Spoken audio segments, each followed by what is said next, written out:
Welcome back. I'm Pat, that Halloween movie collector, and back with my top 10 albums, this time from 1974. And I'm joined by my good friend, Colin Murdy, who was born in 1974. So it's your birth year. Yes, the year of my birth, What the a year better I way to was have it. put forth onto this earth. Yeah, the birth year one was fun. The 72 one, when I did 72, because I was born in 72, that was great. Yeah, And I yeah, said to Colin, I said, we got to do one together. And I'm like, yeah, well, wait, why not your birth year? yeah. The only thing about this is a lot of my favorite bands didn't release albums this year.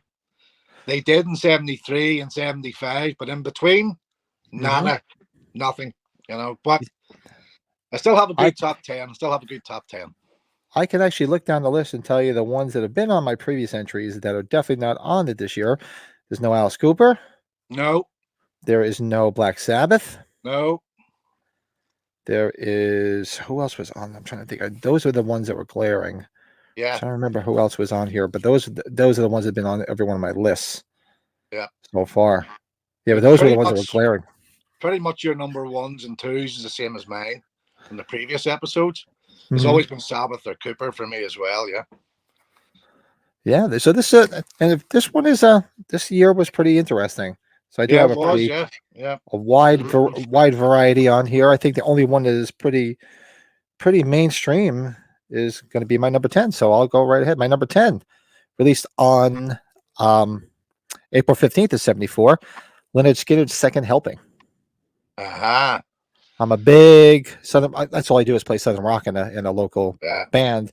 So I love Skinner. I love Allman Brothers, like Molly Hatchet, all the Southern rock stuff. If you're a guitar player, it's so much fun to play that stuff. It really yeah. is. That's So the album that gave us Sweet Home Alabama. Sweet Home Alabama. That's right. That's the one. Take it or leave it because it's ingrained in our head. Yeah, But yeah, it's that, such a great album. yeah. That's also on my list, as you'll find out. Yep. Yeah, swamp music's on there. Call Me the Breeze, which if I had a nickel for every time I played Call Me the Breeze in the band that I'm in, Yeah, I'd be a wealthy man. But Ballad of Curtis. Battle of Curtis Lowe, yeah, Yeah, great sophomore effort from Leonard Skinner. So and a lot of great stuff. Like I said, I could look at the list of the songs on here. Let's see. We played Working for MCA. We've played Swamp Music. uh-huh. We played The Needle and the Spoon. And of course, Call Me the Breeze 8,000 times. We don't play, excuse me, don't play Sweet Home Alabama, thankfully. Yeah, Great song, but yeah. But just, it's just one of those songs. It's like Black Sabbath's Paranoid. It's like Purple Smoke in the Water. yeah, it's Great just, song. Just sick of fucking hearing them. Yeah.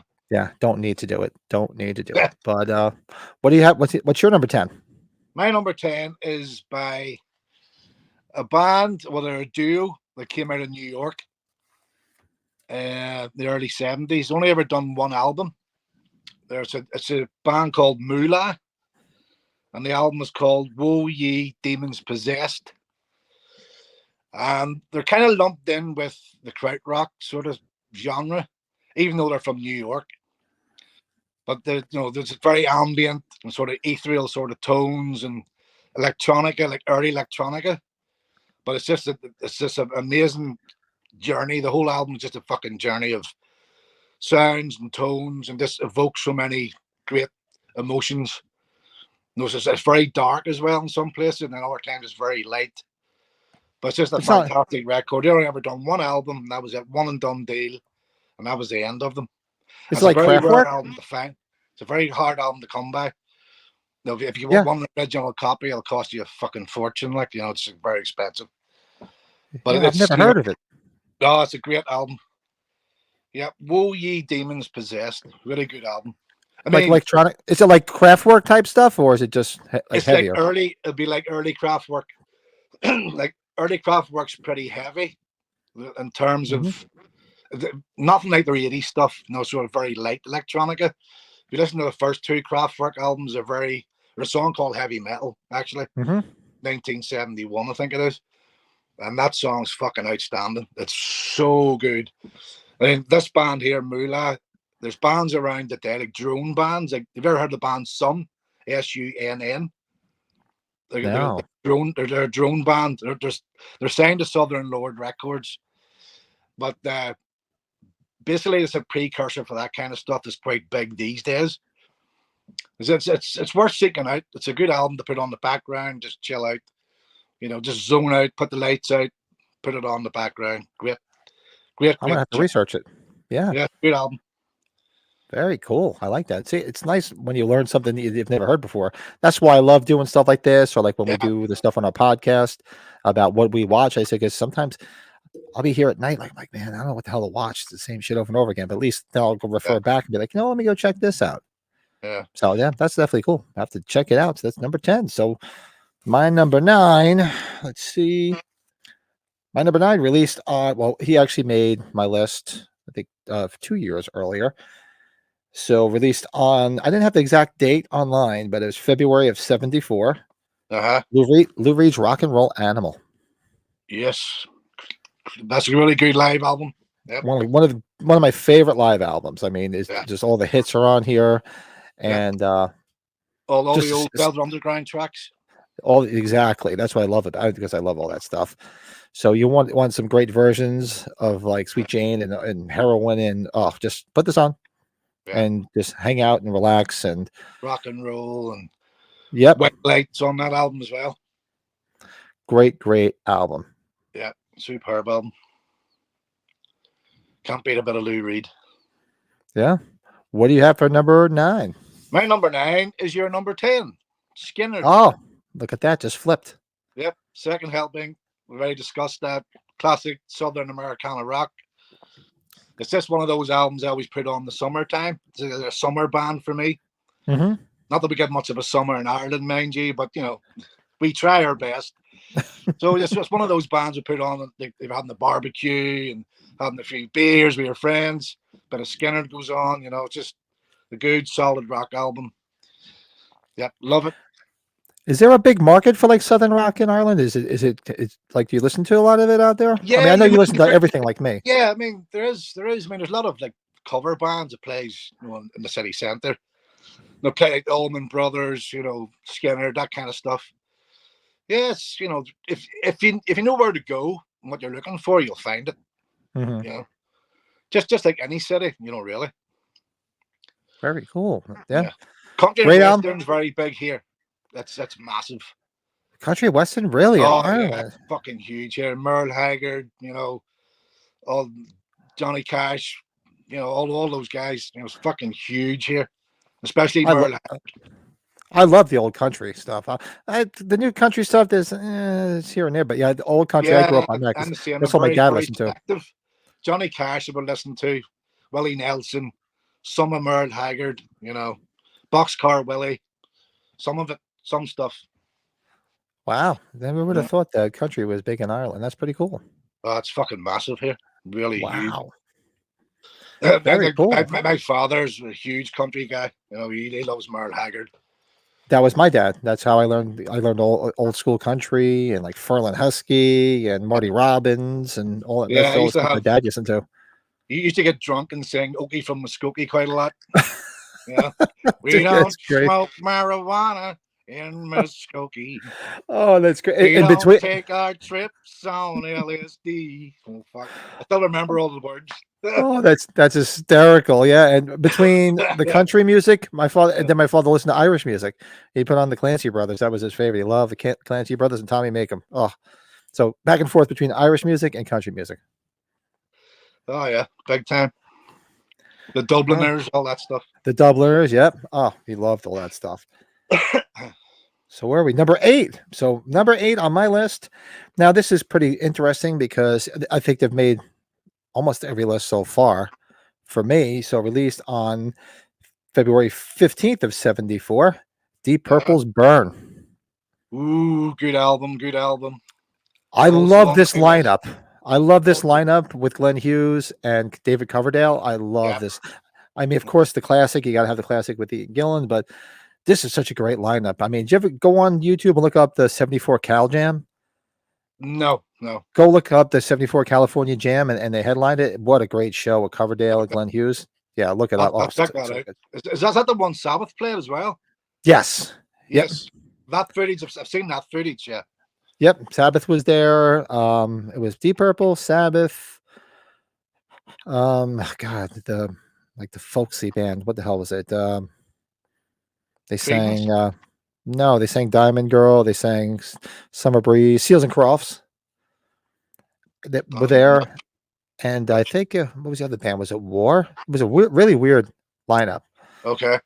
But yeah, but it was so great. And Richie Black, that was that show where Richie Blackmore's going crazy and he smashes his guitar and he smashes one of the TV cameras because I guess they got too close. He got pissed off and you see him hit the freaking camera and break the cat like a $10,000 camera.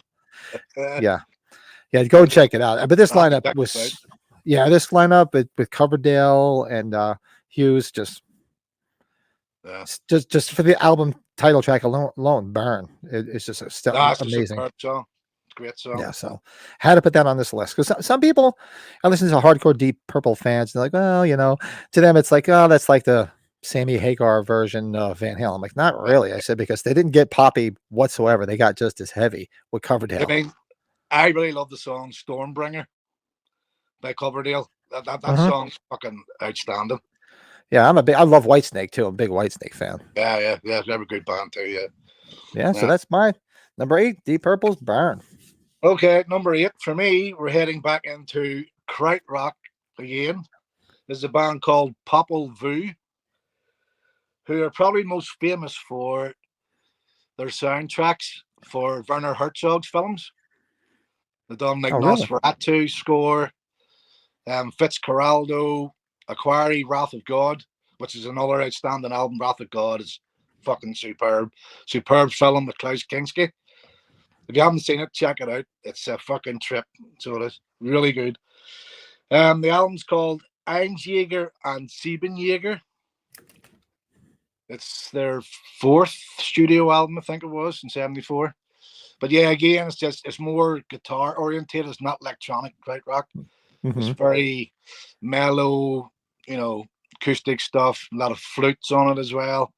Again, another album to put on the background and just chill out to. Just takes you off to another place. But a lot of Pape Vu's like that's very ethereal. Yeah. So like you say, a lot of flutes. Is it like what's that? Sorry. Tull? It's got a lot of flute. Is it like Jethro Tull? No, bits of it. Yeah, it wouldn't be as jazzy. It wouldn't be as up there. It's just sort of used sort of quietly. Just like sort of undertones.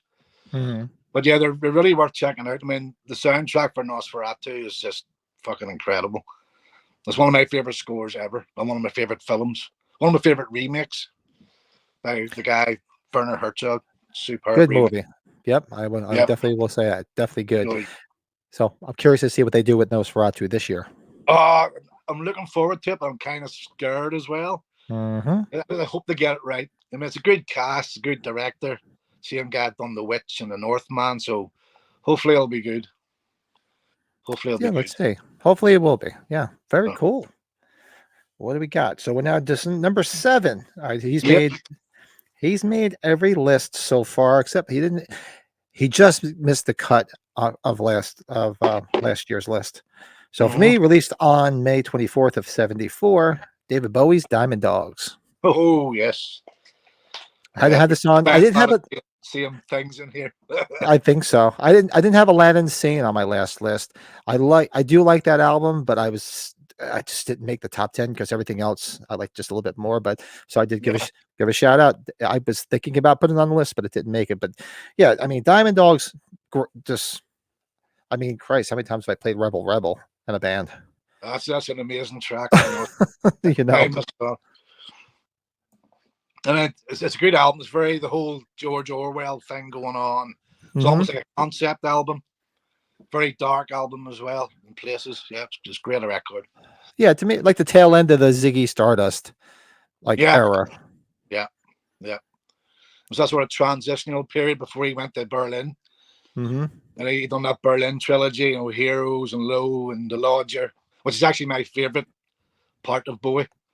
My favorite era of Bowie is those Berlin trilogy albums. Love them, absolutely love them. Yeah, they'll be making they'll probably be on my list as I'm going forward. Yes, Bowie. I think the only list, Aladdin Sane, that was tough. So I had to give it its due. It almost made the list. Yeah. Right, my number 7 is the final of the krautrock bands. This is Tangerine Dream. This album came out on the 5th of May, 1974. It's called Phaedra. It's their fifth effort, and by this stage, they're starting to mellow out more. The first couple of albums are very drone orientated and a lot heavier, if you want to use the term heavier. This album's starting to go transition into what would become Tangerine Dream, as we all know, as of like from the late 70s and the early 80s. Yeah. I mean, what can you say about that band? I mean, some of the soundtracks they have done is phenomenal. Near Dark, Risky Business, Red Heat. You know, it's just the list goes on. Sorcerer by William Friedkin, one of the best scores ever. I mean, they're such a phenomenal band.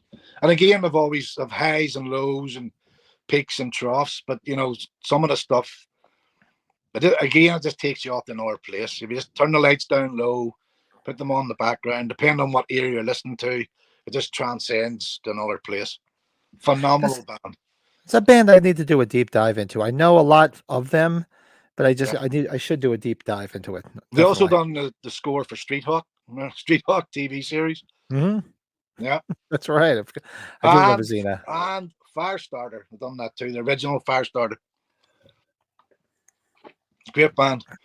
Yes, I might. That might be something I have to put on my list and do a deep dive. Because it kept popping up on the list that you were sending me. I'm like, I really got to go back and really go deep into their catalog. There's a lot of great bands in the whole krautrock scene. I mean, I could go on all fucking day. There's so many of them, but yeah, it's definitely something worth checking out. I mean, it depends what you're going for. You know, some of it's crap. You know, you get sort of hangers on, you know, bandwagon jumpers. But the group of bands that started out in 69, 70, some of them are just fucking phenomenal, you know. Different level. I should definitely do a dive. Let's see. So number 6. We're at number 6. So this is probably in my top 10 bands of all time. I love these guys, and this was the debut of one of my favorite guitar players on this album. So didn't have the exact date, but it was May of 74, UFO's Phenomenon. That's a band. I love me, Michael Schenker appeared on this album, and I love Michael Schenker. Yeah. Funny, it's a band I never got into. I sort of fleetingly listened to some of their stuff, like UFO. Journey was another band I never got into. One of your favorites, Blue Oyster Cult, never dived into them, which I'm actually going to, because what I have heard, what you've been talking about recently in these shows, I've kind of checked some of it out, and it sounds really good. Yeah, it is. You'll be right up your alley. You'll like some of the older BOC stuff, especially something that's going to appear high on this list. Is something you definitely should dive into. It's definitely one of their best. But UFO, been a big fan of them for years, and I love Michael Schenker. What a great guitar player! I think, Jesus Christ, I was back in the 80s. Was it MSG, Michael Schenker group I saw? Yeah. That guy, what an amazing guitar player. But this is the album that gave us Rock Bottom, Doctor, some of their bigger hits, and they were good with a couple of other guitar players, but they just were so much better with him. And it's a shame it didn't work out. He did come back, I think, once or twice, if I remember correctly, and play with them. But you know, he battled his demons. And actually, he just played. It was about a month ago, and I completely forgot about it. I was going to go see him. So, but yeah, UFO, great band. A couple of years ago, I think he played here. Yeah, near sure he did. Yeah. So yeah, good band. You ever have time, dive into it. I think you'll like it, especially their older stuff with Schenker on it. Yeah, I'll have to check them out. Definitely will. Number 6 for me is Bowie, Diamond Dogs, which we've already covered. You know, it's such a great record. Coming off the end of the Spiders, you know, that was the end of the Spiders kind of thing, the transitional period that we already said. Yeah, superb album. It's almost like a concept record, sort of peaks and troughs, up and down, sort of very moody, very sort of dark record in places too. Yep, it's an album that I would go to quite often, actually. I love the Bowie albums because they're so diverse. Yeah, he's like a chameleon, so it's always something different. That's something you're going to see if you do a deep dive into BOC. A lot of their albums tend to be very, very different than the previous one. So Okay. it's kind of cool. I love when bands could do that. Make sure Yeah. you love a band that stays consistent, maybe stays in the same vein, and that's cool. But certain Yeah. bands just keep If changing it's shit. Ramones and Motorhead, AC/DC. Okay. Just keep doing what you're doing. You're doing it good. Yep. Yep. That's it. Yeah. Yeah. Don't deviate, please. We don't need that. Just stay where you are. Stay in this lane. Yeah. Very cool. All right. So like I Yeah. said, this is probably one of my more eclectic lists. So number 5, one of my favorite artists. He's already appeared twice. Yeah, he's appeared twice already. Uh, Once, actually, both times with his previous band. So released on March 22nd of 74.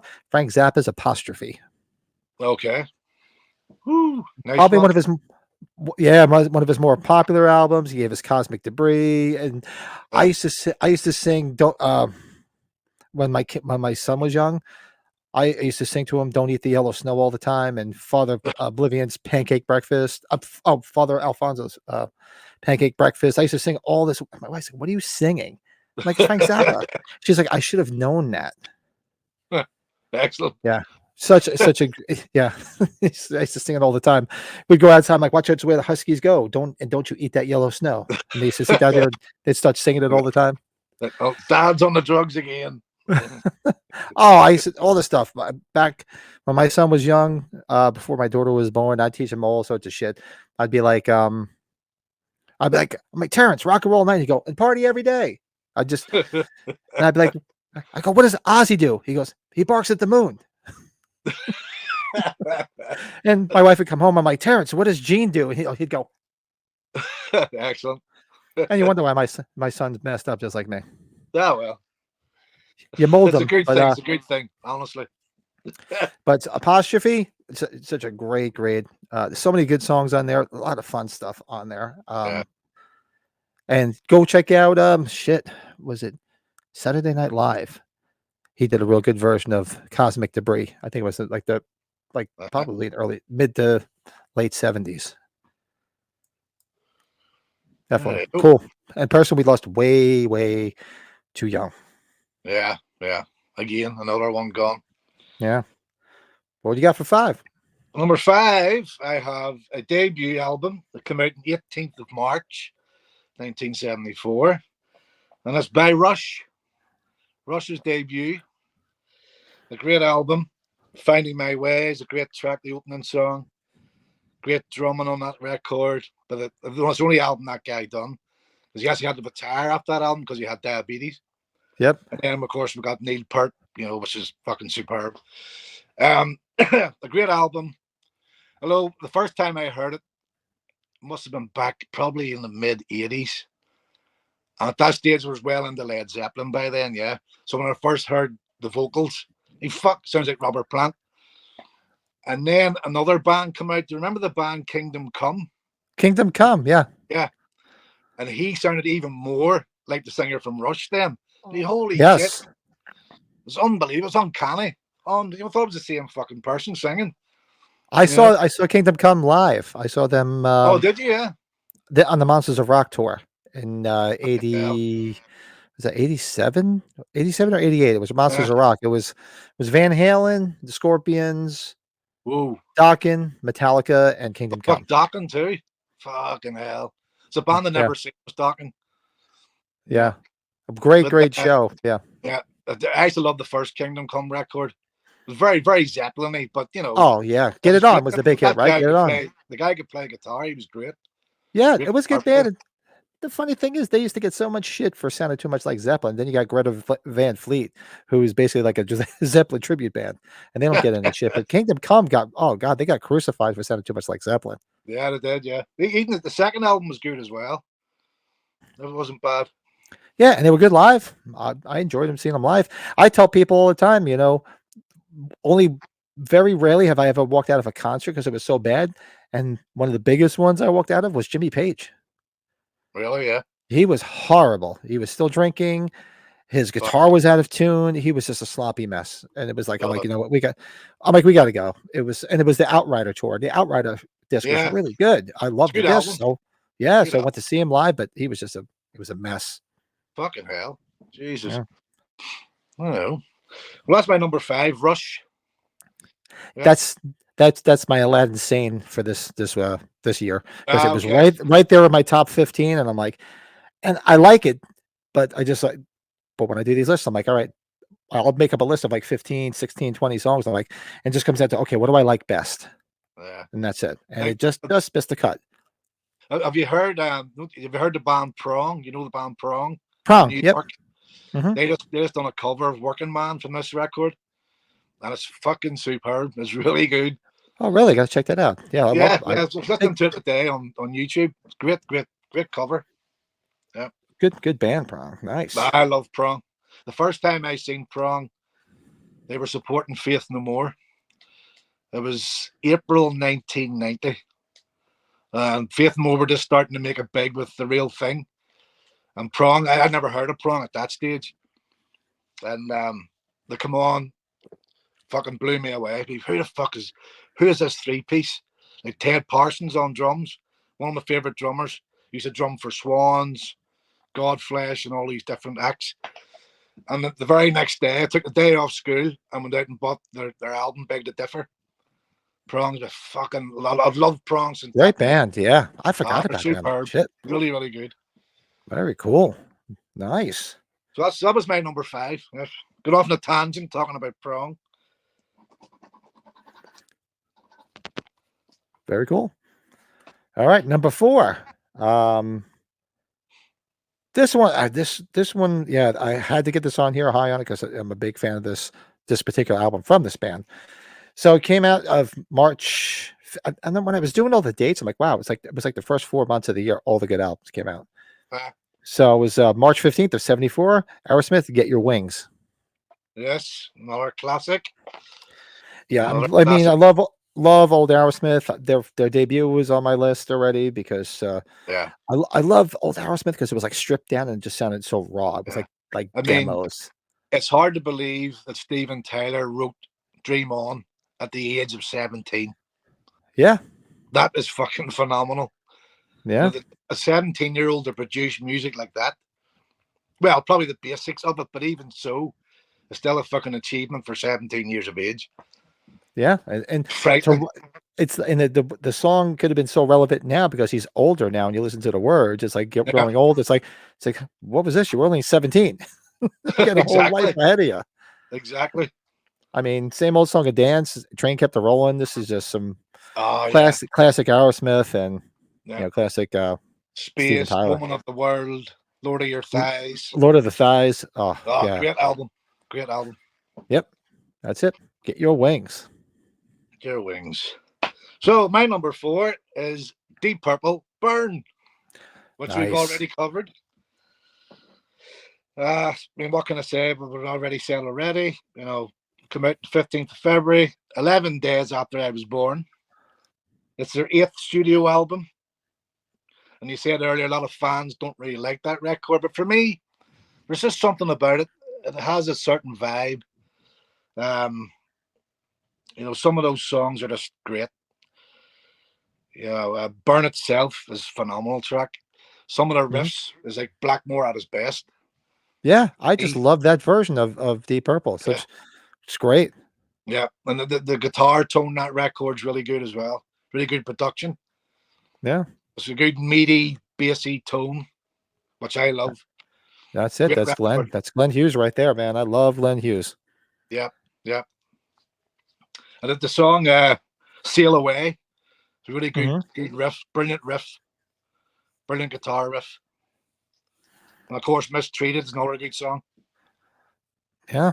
Actually, I was going to put it on the way to work today because I was going over my list again last night. I'm looking through. I'm like, oh, what can I listen to? And I'm like, but then I was listening to some podcast, just Kiss podcast I was listening to. I'm like, I should really put that on.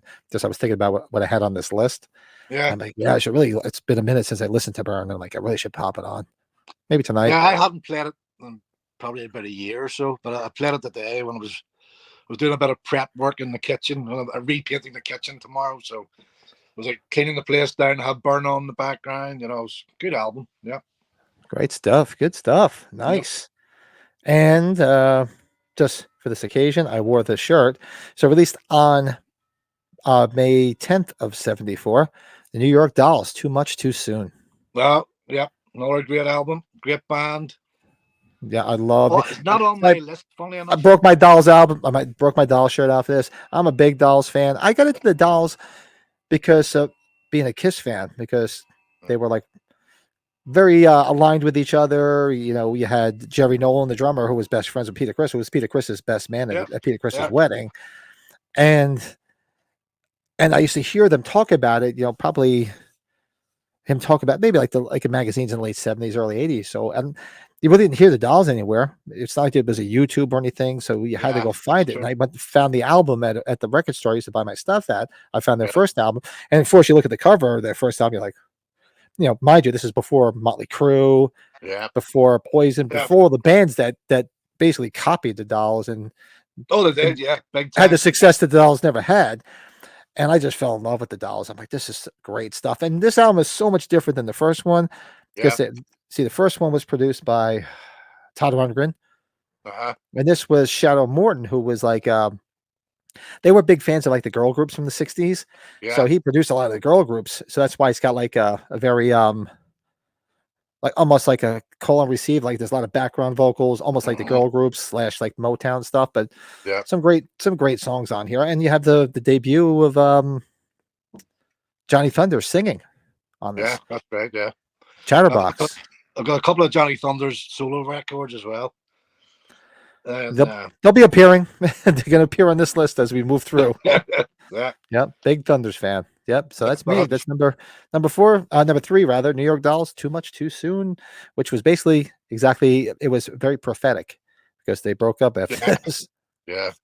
I think I might have told you this story before, but I think it was around 2004, 2005. I was flying to Germany before I moved there to see my girlfriend.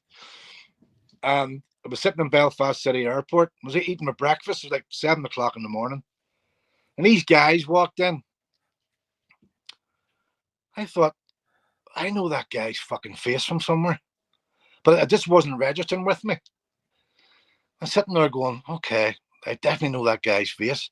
And then they sat beside me the next table. I got a black flag tattoo here. Uh-huh. And the guy turned around and said, hey, Black Flag, great band, man.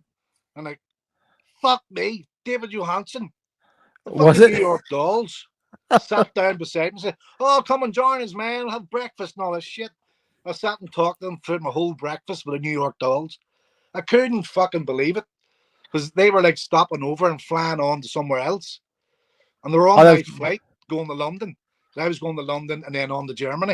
And they were obviously going to London, then back to New York. I couldn't fucking. I'm sitting here having breakfast with New York Dolls. oh, I that's had no. great. I didn't have a mobile phone with a decent camera back then. I had no Hmm. camera. Yeah, shit. You know, who the fuck's going to believe this story? You know, but it was such a great moment. Unbelievable. And there was two original Dolls at that time too. It was David Yeah, there was two. Johansen There and was two of them Sylvain. there. Yeah, that's right. Yeah, That was who was the guy that was the guitar player? It was real good. Steve Connie. yeah, yeah, yeah. Yeah, he's It great, was, great guitar. He plays a lot in the city. He's from New York. He does a yeah. lot of shit in the city. But that would have been hysterical, man. If I was, I'd be like, hello. I sort of had that with the Damned years ago. They were hanging out after a show, and my friends just walked over and started chatting away with them, and it was just like, and they were super cool.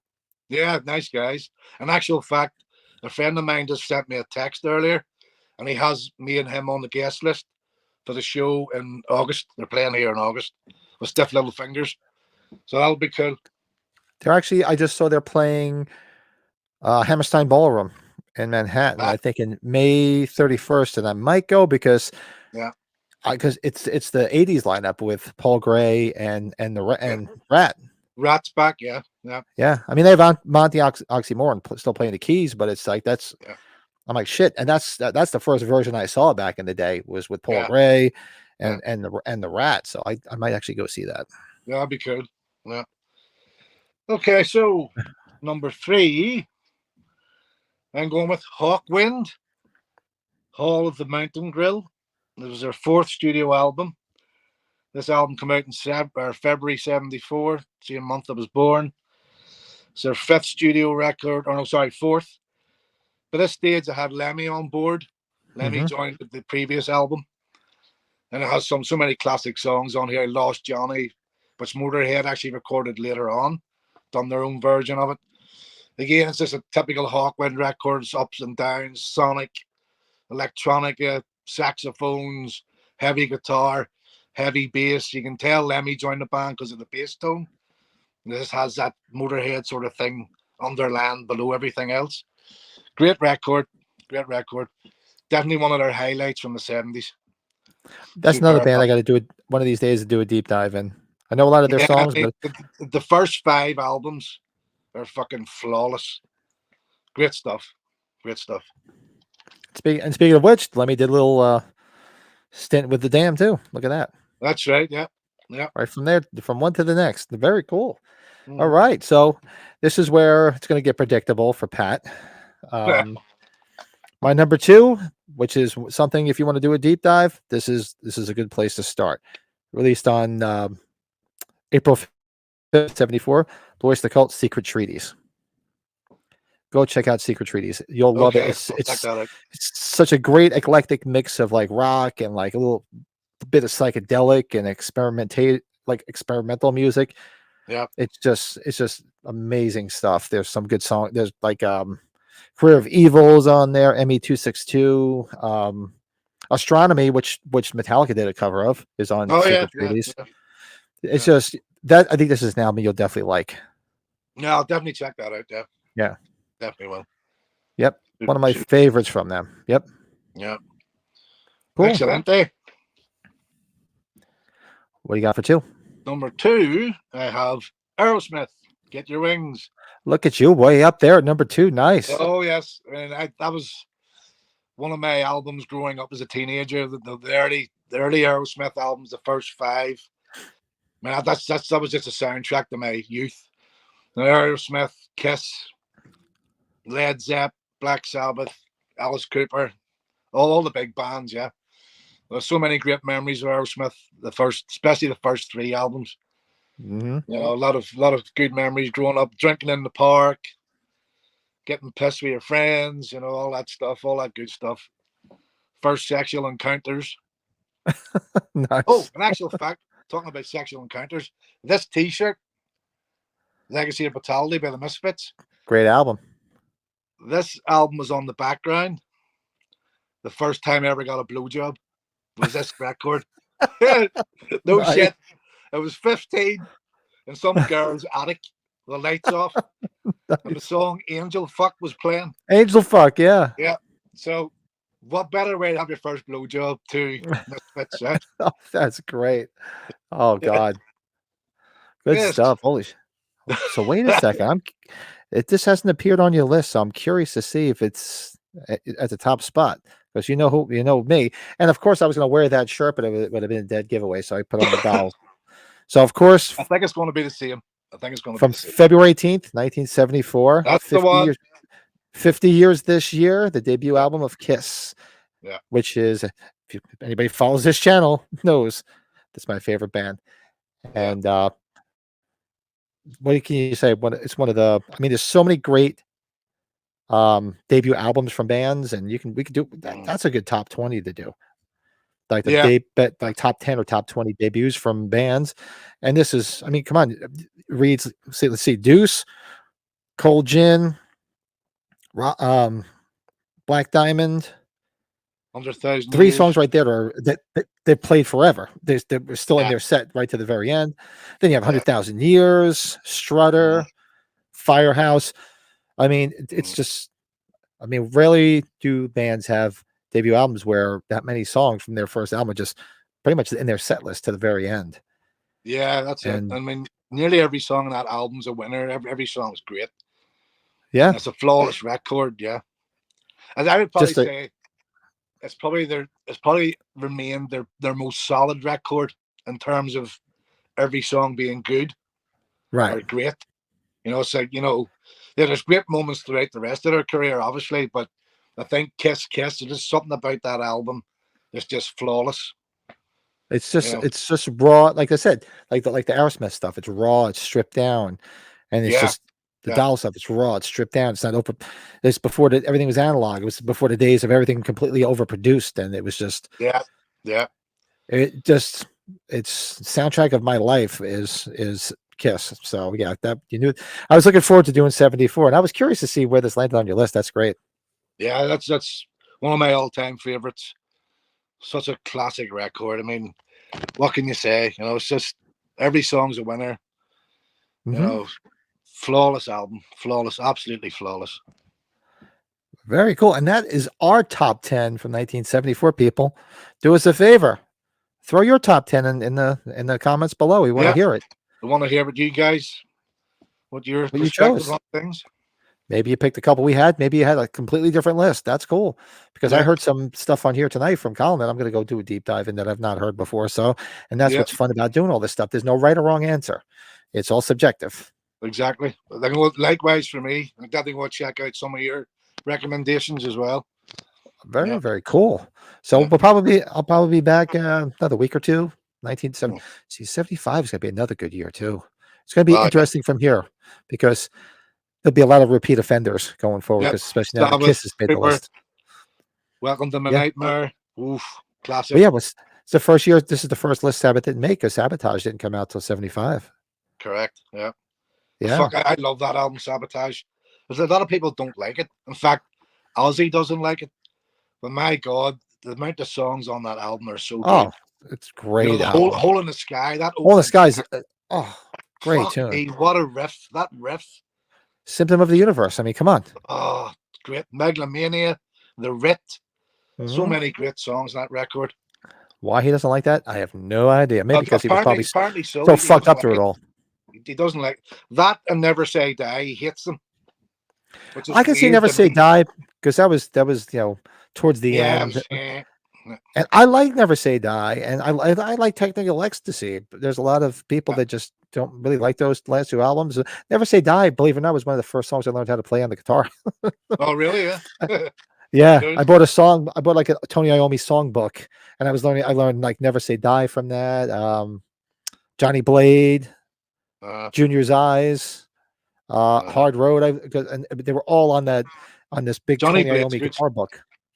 Yeah, I mean, there's some good songs on there. I mean, yeah, it was totally different than what they were doing earlier on, but bands evolve. That's it.